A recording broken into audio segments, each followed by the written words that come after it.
The wind howled around the small, solitary structure nestled against the barren hills. Dust, fine and relentless, coated everything, blurring the edges of the world outside. Inside, it was barely better. Thin walls offered little defense against the cold bite of the late afternoon air. He sat by the meager fire, mending a saddle strap, his movements economical and precise, each stitch a testament to a patience born of solitude. His face, weathered and lined like the landscape itself, revealed nothing. Elias Thorne was a man carved from the silence of this place, asking nothing of it save shelter, offering nothing back save his quiet endurance. Then, a sound shattered the routine, a ragged, desperate scraping against the door, followed by a soft, collapsing thud. He paused, needle suspended. He didn't move immediately, listening, assessing. In this country, unexpected sounds usually meant trouble. After a long moment, he rose, his joints protesting softly. He crossed the small cabin floor, the wood groaning under his weight, and unbarred the door. The blast of wind and dust was immediate, stinging his eyes. Lying huddled on the threshold, half buried in the grit, was a woman. She was small, wrapped in tattered remnants of clothing, one arm clutched tight to her side. Blood, dark and soaking, stained the fabric near her shoulder. Her face, pale and drawn, was smudged with dirt and pain. Her eyes, when they fluttered open and met his, held a raw animal fear, the kind that went deeper than the physical wound. Desperation clung to her like the dust. He looked at her for a long moment, his gaze steady and unreadable. He saw the injury, the exhaustion, the palpable sense of flight and profound vulnerability. He saw the raw edge of her suffering. She looked like she had been dragged through a thorn bush and left for dead. He knew nothing about her, where she came from, what had happened. In this part of the world, questions were often dangerous, answers even more so. His first instinct, honed by years of keeping to himself, was to close the door, to pretend he hadn't seen. But the wind whipped past her frail form, and the sound she made, a low, pained whimper, was undeniably human. He looked back at the empty room behind him, at the fragile warmth of the fire. The silence stretched, thick with the sound of the wind and the woman's shallow breathing. Slowly, deliberately, he knelt. He didn't touch her immediately, allowing her to shrink further into herself. "Can you stand?" His voice was low, gravelly, and used to speaking. She shook her head slightly, a movement that seemed to cost her immense effort. Her eyes remained fixed on his face, searching, pleading, still fearful. He saw no malice in them, only profound need. It was a currency he rarely dealt in. He sighed, a barely audible expulsion of air that seemed to carry the weight of the world.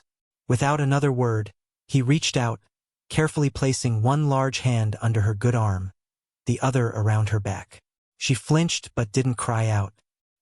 He lifted her gently, surprised by her lack of weight, and carried her inside, the door banging shut against the wind behind them. He laid her carefully on his narrow cot near the fire, the rough wool blanket a stark contrast to her delicate frame. The light from the fire flickered across her face, illuminating the stark lines of pain. She watched him, still silent, still afraid, her secret a heavy, invisible burden in the small, quiet room.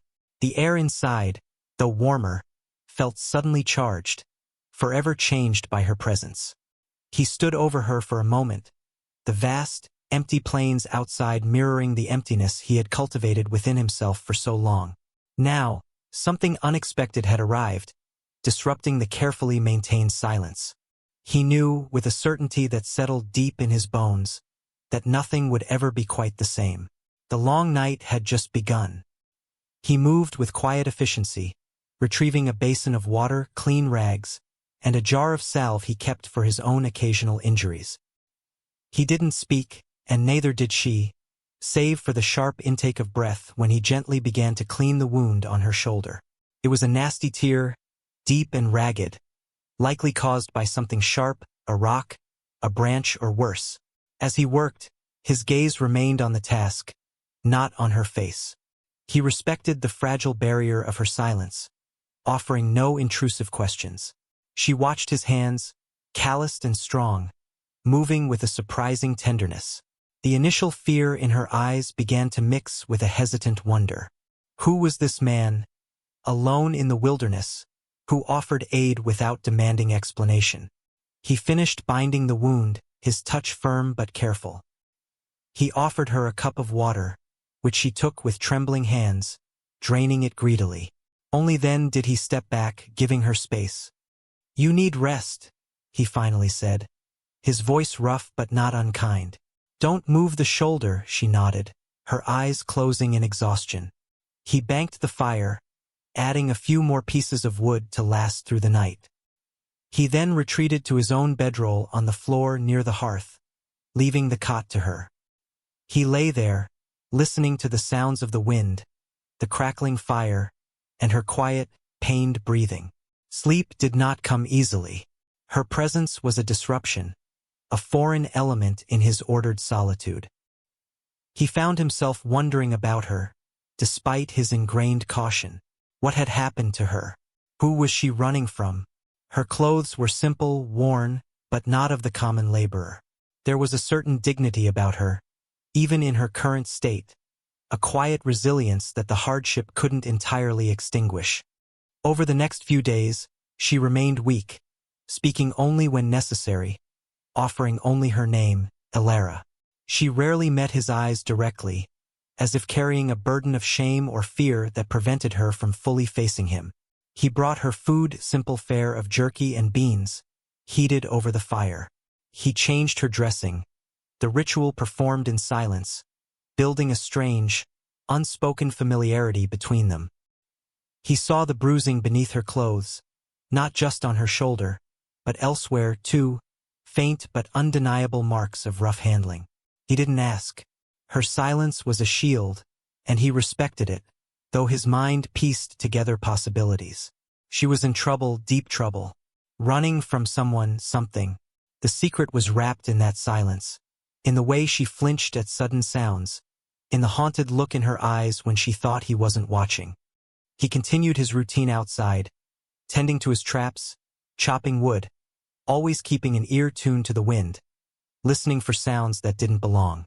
The solitude that had once been his refuge now felt different, less complete. He was aware of her inside, a fragile life depending on him. And slowly, almost imperceptibly, her fear of him began to lessen. She started to watch him with less apprehension, sometimes even with a flicker of curiosity. One evening, as he sat mending his saddle again, she spoke, her voice soft. "You saved my life. It wasn't a question, just a simple statement of fact." He met her gaze for a brief moment. "It was a long way to anywhere else," he replied, his typical understatement. But the corners of his eyes softened almost imperceptibly. The tentative trust was beginning to take root, fragile as a spring shoot in the hard ground. As Elara slowly regained her strength, the small cabin felt less like a temporary refuge and more like a shared space, albeit one defined by quiet observation and unspoken boundaries. She began to move around more, careful of her shoulder. She helped with small tasks, washing dishes, sweeping the floor with a broom made of bundled twigs, her movements still hesitant but filled with a quiet determination. He noticed the small things, the way she carefully folded the blanket, the way her eyes lingered on a book he kept on the shelf, a tattered copy of Emerson. She was educated, not of the frontier rough and tumble world. This deepened the mystery surrounding her. He found himself watching her, not with suspicion, but with a growing, unacknowledged curiosity. Who was she, truly? The shift happened gradually, a layering of small gestures. The time he saw her wince in pain and, without a word, adjusted her position to make her more comfortable. The time she saw him struggling with a splinter and, with surprising dexterity, helped him remove it. The shared silence became less about guardedness and more about a quiet companionship, two souls finding a strange sort of peace in the isolation, bound by necessity and a nascent respect. Yet, the secret remained, a palpable weight in the air whenever the outside world was mentioned. She flinched if he spoke of the nearby town, her eyes clouding with an old fear. He didn't press, but the unspoken question hung between them. Then came the day the secret began to unravel. Alara was outside for the first time, sitting on the low step, breathing the clean, crisp air, her face turned towards the weak sun. Elias was working nearby, chopping wood. A rider appeared on the horizon, a lone figure against the vast sky, heading towards the cabin. Alara saw him first. Her body stiffened, every muscle tensing. The color drained from her face, leaving it stark white. Her eyes widened in panic, fixed on the approaching rider. Elias followed her gaze. A lone rider was not unusual, but the speed and directness of his approach set his teeth on edge. He saw Alara's reaction, the sheer terror that twisted her features, and in that moment, he knew the rider was connected to her secret, to whatever she was running from. He straightened, the axe heavy in his hand. "Inside," he said, his voice low and urgent. Alara scrambled up, stumbling slightly, her injured shoulder forgotten in her panic. She disappeared into the cabin. Elias waited, watching the rider approach. As the figure drew closer, details emerged. The way he rode, purposeful and hard. The glint of metal, a badge? No, too far to tell. But something about the man felt official, relentless. Elias's gaze flickered to the cabin door, then back to the rider. His mind raced, weighing the danger, the implications. He knew nothing about this woman, yet his instinct, honed by years of facing threats alone, was to protect her. He didn't question it. It was a simple, undeniable imperative. The rider reined in his horse a dozen yards from the cabin, kicking up a cloud of dust. He was a lean, hard-faced man, his eyes scanning the cabin, taking in Elias, his gaze sharp and assessing. "Afternoon," the rider called out, his voice flat and devoid of warmth. "You seen anyone pass this way? A woman? Injured?" Elias leaned against the pile of wood, the axe still in his hand, its weight familiar and comforting. He met the rider's gaze, his face as unreadable as the landscape. The air thickened with unspoken tension, the vast silence of the plains amplifying the confrontation. He had faced wolves and storms and desperate men before. This felt different. It felt like a storm was gathering, not just in the sky, but here, on his doorstep. The secret was no longer just Alara's burden. It was becoming his, too. Elias held the rider's gaze, the silence stretching taut between them. "Haven't seen hide nor hair of anyone," he replied, his voice steady, betraying nothing. The rider's eyes narrowed, searching Elias's face, the cabin, the surrounding area. "She's wanted," the rider stated, his tone hardening. "Dangerous. Don't help her. There's a reward." Elias remained impassive. "Ain't seen her." The lie felt strange on his tongue, but necessary. The rider lingered, clearly unconvinced, his suspicion a palpable force. He asked a few more questions, probing, trying to find a crack in Elias's stoic facade. But Elias offered nothing, his answers sparse and unchanging. Frustrated, the rider finally spat on the ground, turned his horse, and rode back the way he came, disappearing back into the vast, empty landscape. Elias watched him go, his posture relaxing only slightly. He knew that wasn't the end of it. The rider would check the town, spread the word. The secret would inevitably surface. He went back inside. Alara stood rigid by the fire, her face still pale, her eyes wide with a fear that had returned with renewed intensity. "He's gone," Elias said simply. She nodded, but her fear remained. Now he had to know, not just for her safety, but for his own. He had lied, risked drawing unwanted attention. "What is it?" he asked, his voice quiet but firm. "What are you running from?" Alara hesitated, her gaze fixed on the flickering fire. Her hands trembled. She swallowed, then finally, slowly, she began to speak. Her voice was low, barely a whisper at first, the words painful to extract. She told him of a town, not far off, and a man, powerful and cruel, who had taken everything from her home, her livelihood, her dignity.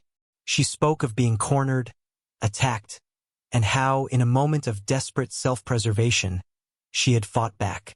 The injury to her shoulder was a result of that struggle. But the deeper wound, the secret that had driven her into the wilderness, was what she had done next. The town, she explained, believed she had killed him, the powerful man. They had labeled her a murderess, a dangerous fugitive. She had fled, injured and alone, with nothing but the clothes on her back and the crushing weight of her actions. Elias listened, his face unmoving. He heard the raw truth in her voice, saw the pain and remorse in her eyes. He didn't see a cold-blooded killer, but a desperate woman pushed to the edge. The town, their judgment, their pursuit, it all fell into place. Her secret wasn't just flight. It was survival against a system that had already deemed her guilty. The shock wasn't in the act itself, but in the context, in the stark injustice of it, and in the sudden, perilous reality it brought crashing down on his solitary existence. He had taken in a fugitive. He looked at her, truly looked at her. He saw not just the injured woman who had appeared on his doorstep, but the strength it must have taken to survive, to flee, to keep going despite the pain and the fear. He saw the resilience beneath the vulnerability. And in that moment, his decision solidified. He wouldn't turn her away. He wouldn't betray the fragile trust that had grown between them. The outside world, with its judgment and its pursuit, could come. The storm finally broke a few days later, not with wind and rain, but with the arrival of a small, determined posse from town. The rider had clearly spread the word. They arrived in the late afternoon, a small knot of grim-faced men on horseback, led by a large, blustering man with a self-important air, likely the town's sheriff or a self-appointed leader. Elias was outside, standing near the cabin, axe once again in hand, not threateningly, but present. Alara remained inside, but he knew she was close, likely watching from a window. "Thorn!" the leader called out, his voice rough. "We know you're hiding her. The woman. The murderess." Elias didn't move. He met their gazes, steady and unafraid. "There's no one here but me," he stated, the same lie, but this time delivered with a quiet strength that brooked no argument. The men dismounted, surrounding the cabin. Their faces were a mixture of righteousness, fear, and curiosity. They wanted the drama, the spectacle of capturing a dangerous criminal. "Don't be foolish, Thorn," the leader warned, taking a step forward. "She's killed a man. She's dangerous." Step aside as the leader advanced. The cabin door opened slowly. Alara stood there, framed by the dark interior. She was still pale, still bore the marks of her ordeal, but she stood straighter than Elias had ever seen her. Her injured arm was still protected, but her gaze was direct, meeting the eyes of the men who had hunted her, who had judged her sight unseen. She looked vulnerable, yes, but also defiant. She had come out to face them, to take the burden of her secret and stand before their judgment. A gasp went through the posse. Some looked shocked to see her. Others seemed disappointed their dramatic chase was ending on such a quiet note. The leader faltered, clearly expecting Elias to be the only obstacle. Alara stepped fully into the light, holding their gaze. "I am not a murderess," she said, her voice clear and surprisingly strong, though it trembled slightly. "I defended myself against a man who sought to harm me. He had taken everything else. He would have taken my life." Her words hung in the air, simple, direct, forcing the men to confront the human being in front of them, not the monster of their gossip and fear. Elias moved, not towards her, but slightly to the side, positioning himself between her and the most aggressive members of the posse, not blocking her, but standing with her. It was a silent declaration. He believed her. He was on her side. The posse leader sputtered, recovering his bluster. "That's not what we heard." He was a respected man. Alara didn't flinch. Respected does not mean just. And his respect was built on the ruin of others. The confrontation was tense, the air thick with accusation and defiance. The men shifted uneasily, some of their certainty wavering under Alara's steady gaze and quiet strength. Elias remained silent, his presence a solid, unwavering support. The posse, faced with a woman who didn't cower and a man who clearly wouldn't be easily intimidated, seemed unsure how to proceed. They had come for a chase, a capture.